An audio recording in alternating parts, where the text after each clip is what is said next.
Hello children, எல்லோரும் எப்படி இருக்கீங்க?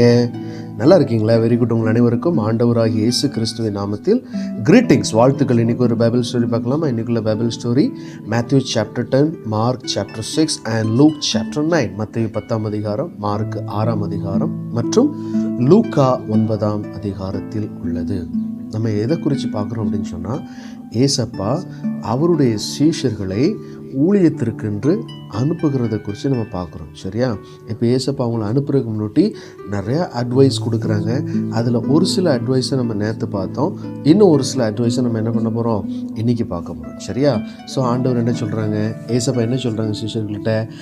ஐ ஆம் sending you out as sheep among wolves. Be as wary as serpents and harmless as doves. ஏசப்பா சொல்றாங்க, ஆடுகளை ஓநாய்களுக்குள்ளே அனுப்புகிறது போல இதோ நான் உங்களை அனுப்புகிறேன். ஆகையால் சர்ப்பங்களைப் போல வினா உள்ளவர்களும் புறாக்களைப் போல கபடற்றவர்களுமாய் இருங்கள். அப்போ இந்த ஷீப், அந்த உல்ஸ், அது மத்தியில் இருக்கிறது ரொம்ப டேஞ்சர். ஏன்னா எப்போ வேணாலும் அந்த குள்ள நரிகள் அந்த ஆடுகளை அல்லது அந்த ஓநாய்கள் அந்த ஆடுகளை எப்போ வேணாலும் என்ன பண்ணலாம், அட்டாக் பண்ணலாம். ஸோ ஆண்டவர் சொல்லுங்க, நீங்கள் என்ன பண்ணுங்க, இந்த மாதிரி நீங்கள் இருக்கிறதுனால சர்ப்பத்தை போல வினா உள்ளவர்களும் புறாக்களை போல கபடற்றவர்களாக இருங்கன்னு சொல்கிறாங்க. அதுக்கப்புறம் என்ன சொல்கிறாங்க? But பிவர், for you will be arrested and tried and whipped in the synagogues. ஆலோசனை சங்கங்களுக்கு உங்களை ஒப்பு கொடுத்து ஜெப ஆலயங்களில் உங்களை வாரினால் அடிப்பார்கள். நான் வாசிக்கிற வசனத்தை நீங்களும் பைபிள் திறந்து பார்த்தா நல்லாயிருக்கும். மேத்யூ சாப்டர் 10லேருந்து நான் வாசிக்கிறேன். ஓகேவா? verse 16 வாசிச்சாச்சு. அடுத்தது இப்போ 17. அப்படி நான் கண்டினியூ ஒவ்வொன்றா வாசிச்சுட்டு போவேன். ஜஸ்ட் நீங்கள் இந்த பிக்சரோடு கூட நீங்கள் கவனிங்க, ஏசப்பா என்ன மாதிரி அட்வைஸ் கொடுக்குறாங்க அப்படிங்கிறத நம்ம இன்றைக்கி பார்க்குறோம். சரியா? இப்போது சினகாக், ஜெப ஆலயங்களில் விப்ஸ் அல்லது அந்த வாரினால் அடிப்பார்கள் அப்படின்னு சொல்லி போட்டிருக்கு பாருங்க. அப்போ நீங்கள் கேட்கலாம், ஜெப ஆலயங்கள் எப்படிலாம் பண்ணுவாங்களா? நிச்சயமாக நடக்கலாம். அதனால தான் ஆண்டவர் என்ன பண்ணுறாங்க, அப்போவே எச்சரிச்சிருக்காங்க அந்த சீஷர்கள் கிட்ட, beware, for you will be arrested and tried and whipped in the synagogue. So ஜாக்கிரதையா இருங்க அப்படின்னு சொல்லி ஆண்டவர் இயேசு சீடர்களுக்கு இந்த காரியங்களை சொல்கிறாங்க. அதுக்கப்புறம் என்ன சொல்கிறாங்க? Yes, and you must stand trial before governors and kings for my sake. This will give you the opportunity to witness to them and the world about me. Don't worry about what to say, for God will speak through you. வாரினால் அடிப்பது மாத்திரம் கிடையாது, அதுக்கப்புறம் உங்களை என்ன பண்ணுவாங்களாம், அந்த king முன்னாடி, governor முன்னாடி கொண்டு போய் நிப்பாட்டுவாங்களாம். அப்போ அப்படிப்பட்ட நேரத்தில் நம்ம என்ன பேச, எப்படி பேச அப்படின்னு நீங்கள் என்ன பண்ண வேண்டாம், கவலைப்பட வேண்டாம். பிதா உங்களோடு கூட இருந்து பிதா என்ன பண்ணுவாங்களாம், பேசுவாங்க. அந்நேரத்தில் பேசுகிறவர்கள் நீங்கள் அல்ல, உங்கள் பிதாவின் ஆவியானவரே உங்களில் இருந்து பேசுகிறவர். அதனால் ஏசப்பா சொல்கிறாங்க, பயப்படாதீங்க. அந்த நேரத்தில் நீங்கள் எனக்கு என்ன பண்ணுவீங்க, எனக்கு ஒரு சாட்சியாக இருக்கிற ஒரு ஆப்பர்ச்சுனிட்டி. அதனால் நீங்கள் பேச வேண்டியதை காட் உங்கள் மூலமாக என்ன பண்ணுவாங்க, அந்த இடத்துல பேசுவாங்க. Okay, don't worry about what to say, for God will speak through you. அதே போல் இயேசுவை சார்ந்து வாழ்பவர்களுக்கு அகெயின்ஸ்டாக அவங்க ஃபேமிலியில் உள்ளவங்களே வருவாங்களாம். Even your own families will betray you. Jesus warned, many will hate you because you belong to me, but all who endure to the end will be saved. இயேசுவை சார்ந்து வாழ்வதினால் ஃபேமிலியில் ஒருவேளை அகெயின்ஸ்டாக அநேகர் மாறலாம், அநேகர் அவங்கள ஹேட் பண்ணலாம். ஆனாலும் ஏசப்பா சொல்கிறாங்க, முடிவு பரியந்தம் நிலைத்திருப்பவனே ரட்சிக்கப்படுவான். அதனால் ஒரு பட்டணத்தில் பிரச்சனையா, இமீடியட்டாக நீங்கள் என்ன பண்ணுங்க, அடுத்த பட்டணத்துக்கு போங்க. when you are persecuted in one city, flee to the next. அதனால் ஏசப்பா என்ன சொல்கிறாங்க, சீஷன் தன் போதகனிலும் வேலைக்காரன் தன் எஜமானிலும் மேற்பட்டவன் அல்ல. அப்போ அதுக்கு என்ன காரணம்? ஏசப்பா சொல்கிறாங்க. ஏசப்பாவே நிறைய பேர் என்ன பண்ணியிருக்காங்களாம், பெயல் சபூல் அப்படி இப்படி நிறைய பேர் பேசும்போது ஏசப்பனுடைய சீடர்கள் அவங்க பேசாமல் இருப்பாங்களா? பேசத்தான் செய்வாங்க. ஆனாலும் அவர்களுக்கு பயப்படாதிருங்கள். A student is not greater than his teacher. Don't be afraid of those who threaten you. Their secret plots will become public. வெளியாக்கப்படாத மறைபொருளும் இல்லை, அறியப்படாத ரகசியமும் இல்லை. அதனால் ஏசப்பா என்ன சொல்கிறாங்க?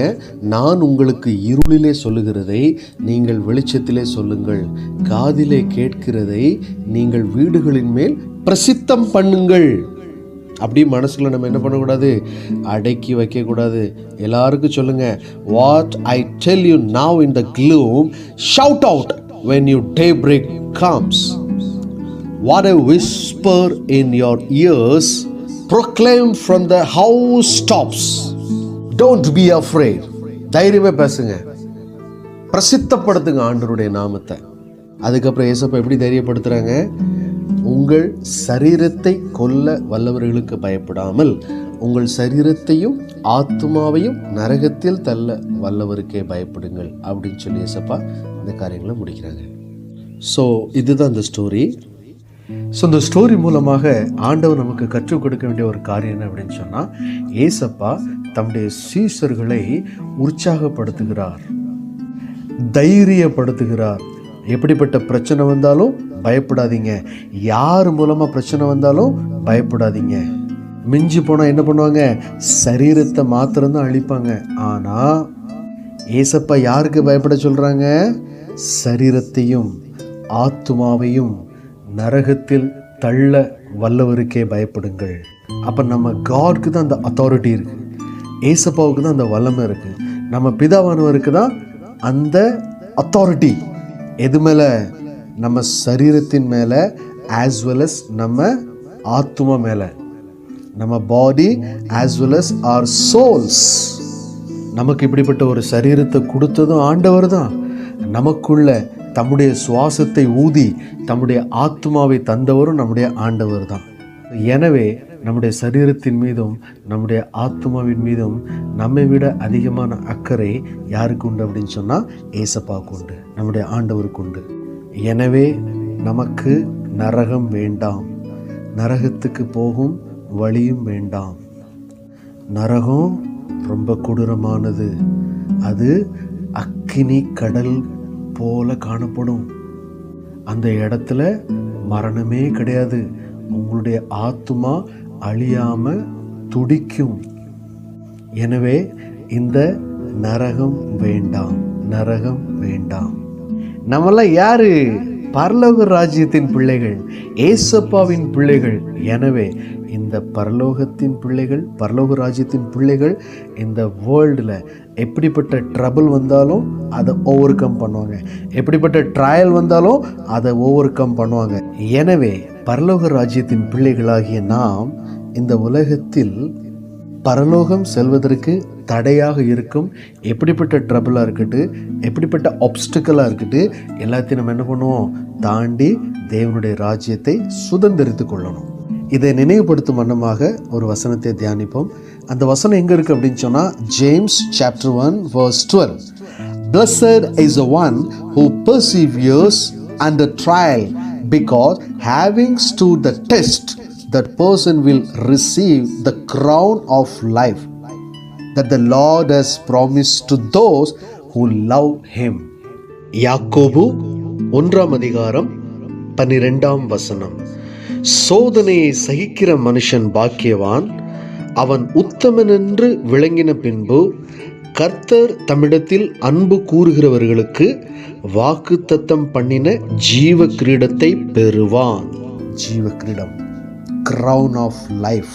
ஸோ எனவே எப்படிப்பட்ட ட்ரபிள்ஸாக இருக்கட்டும், ட்ரையல்ஸாக இருக்கட்டும், ஆப்ஸ்டிக்கலாக இருக்கட்டும், இதெல்லாம் குறித்து பயப்படாமல் நமக்கு ஆண்டவர் என்ன வச்சுருக்காங்க? ஜீவ கிரீடத்தை தர ஆயத்தமாக இருக்கிறாங்க. எனவே எப்படிப்பட்ட சோதனைகளாக இருக்கட்டும், எல்லாவற்றையும் ஜெயித்து இந்த பரிசுத்தமான வாழ்க்கையை நாம் வாழ்ந்து காட்டுவோம். Holy life is jolly life. Okay children, take care. Bye bye. Thank you.